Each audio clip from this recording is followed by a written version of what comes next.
Hello friends, मैं हूं आपका दोस्त मानु शर्मा और आप देख रहे हैं आपका अपना यूट्यूब चैनल ज्ञान संग्रह। आज के इस वीडियो में मैं आपको एक नए टॉपिक से रूबरू कराऊंगा। अगर आपको यह वीडियो अच्छा लगता है तो सब्सक्राइब करें, फॉलो करें, शेयर करें। तो आज का टॉपिक है आग, फायर। ये भी बहुत इंपॉर्टेंट है, इससे ही बहुत सारे क्वेश्चन आते हैं। तो आइए आगे बढ़ते हैं। आग किसी भी ज्वलनशील पदार्थ का दहन या जलना होता है। जब किसी पदार्थ का दहन होता है तब ऊष्मा तथा विभिन्न प्रकार की अभिक्रियाओं का निर्माण होता है। किसी भी पदार्थ के दहन में निम्न 3 कारक उपयुक्त मात्रा में आवश्यक होते हैं।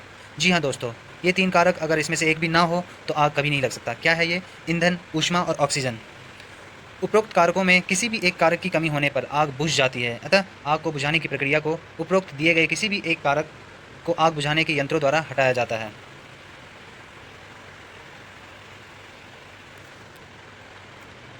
ऑक्सीजन, ऊष्मा और ईंधन। कार्यशालाओं में आग लगने के कारण, causes of fire in workshop. जी हाँ दोस्तों, अक्सर आग बहुत प्रकार से लगता है, लेकिन वर्कशॉप में किन किन कारणों से आग लग सकता है आइए देखते हैं। कार्यशालाओं में आग लगने के कारण निम्नलिखित हैं। पहला, वैद्युतिक शॉर्ट सर्किट अथवा अत्यधिक स्पार्किंग। अगर कहीं तार, वायर लूज कनेक्शन है तो वहाँ स्पार्किंग होगी, जिस कारण से आग लग सकता है। ज्वलनशील पदार्थों की उपस्थिति, जैसे मोबिल ऑयल, मिट्टी का तेल, diesel, petrol, LPG gas, oxygen gas के सिलेंडर आदि, इन सब कारणों से भी वर्कशॉप के अंदर आग लग सकती है। तीसरा है विस्फोटक पदार्थों की उपस्थिति होना। चौथा है सर्दियों में हाथ तापने के लिए लकड़ी के टुकड़े, तेल में भीगा जूट आदि जलना। पाँचवा है बीड़ी सिगरेट के अनबुझे टुकड़े लापरवाही से इधर उधर फेंक देना। छठा है ऊष्मा को में तापमान नियंत्रण की व्यवस्था न होना। सातवां है ज्वलनशील पदार्थों का पृथक एवं शीतलित गोदामों में भंडारण न किया जाना, विशेषकर ग्रीष्म ऋतु में।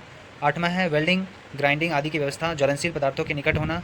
नौवां, ज्वलनशील गैसों की निकासी के लिए पर्याप्त वातायन व्यवस्था, वेंटिलेशन अरेंजमेंट न होना, विशेषकर रासायनिक कार्यशालाओं। इन सब कारणों से वर्कशॉप के अंदर आग लग सकती है।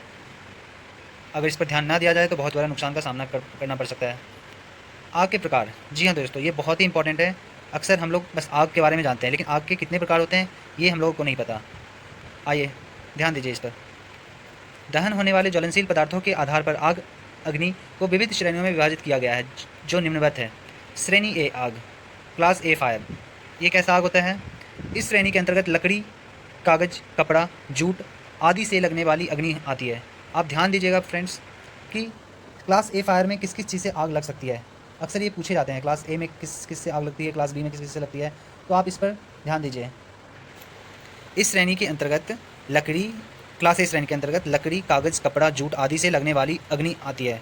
इस प्रकार की अग्नि को बुझाने के लिए शीतल जल की बौछार अथवा बहुउद्देशीय शुष्क रसायन उपयुक्त होते हैं। क्लास बी फायर, इसके अंतर्गत ज्वलनशील द्रव्यों एवं ठोसों, जैसे मिट्टी का तेल, डीजल, पेट्रोल आदि से लगने वाली अग्नि आती है। आप देखे होंगे फ्रेंड्स, क्लास ए में लकड़ी, कागज, कपड़ा, जूट आदि से आग लगने पर किस किस चीज़ का यूज़ किए हम लोग। और श्रेणी बी, क्लास बी में किस किस चीज़ से आग लगी है? मिट्टी के तेल से, पेट्रोल से, डीजल से, इन सब चीज़ से आग लगी है क्लास बी में। इनको बुझाने के लिए क्या चीज़ का प्रयोग किया गया? इस प्रकार की आग को बुझाने के लिए झाग वाले यंत्र एवं कार्बन डाइऑक्साइड CO2 वाले अग्निशामक यंत्र प्रयुक्त होते हैं। क्लास ए को बुझाने के लिए पानी और शुष्क सामान, लेकिन क्लास बी को बुझाने के लिए CO2 का प्रयोग किया जा रहा है, झाग, CO2 के झाग का, क्योंकि इस प्रकार की आग को जल की बौछार बुझाने से सक्षम नहीं है। आइए क्लास सी फायर, इसके अंतर्गत सिलेंडर आदि से भरी LPG गैस आदि से लगने वाली अग्नि आती है। इस अग्नि के कारण विस्फोट होने की संभावना भी बनी रहती है। इस प्रकार की आग बुझाने के लिए संभव हो तो गैस की सप्लाई काट दें, अन्यथा चेतावनी घंटी बजा दें और अग्नि बुझाने वाले विशेषज्ञों को बुलाएं। इसके अतिरिक्त विद्युत उपकरण को प्लग से संपर्कित करने पर लगी आग इस श्रेणी के अंतर्गत आती है। CO2, हेलोन आदि शुष्क रसायन इस आग को बुझाने के लिए प्रयुक्त किए जाते हैं। श्रेणी डी अग्नि, क्लास डी फायर, दहनशील धात्विक पदार्थों जैसे सोडियम, पोटेशियम, मैग्नीशियम, एल्युमिनियम आदि से लगने वाली अग्नि आती है।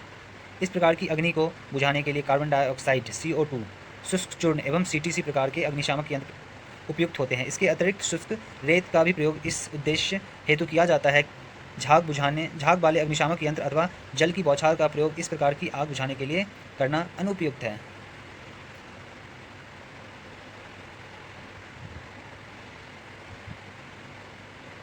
तो दोस्तों आप लोग आज के टॉपिक में आग के बारे में पढ़े। आग 4 प्रकार के होते हैं। चारों प्रकार के आग किस किस प्रकार लगते हैं, किस किस प्रकार उसे बुझाया जाता है, आप बखूबी जान गए होंगे। तो आज की वीडियो में दोस्तों इतना ही। अगली वीडियो में कुछ नया टॉपिक लेकर हम सामने आएंगे। एक बार और दोस्तों, अगर आपको ये वीडियो पसंद आता है तो लाइक करें, शेयर करें, सब्सक्राइब करें और अगले वीडियो का इंतज़ार करें। बहुत जल्द ही अगला वीडियो एक नए टॉपिक के साथ आएगा। धन्यवाद।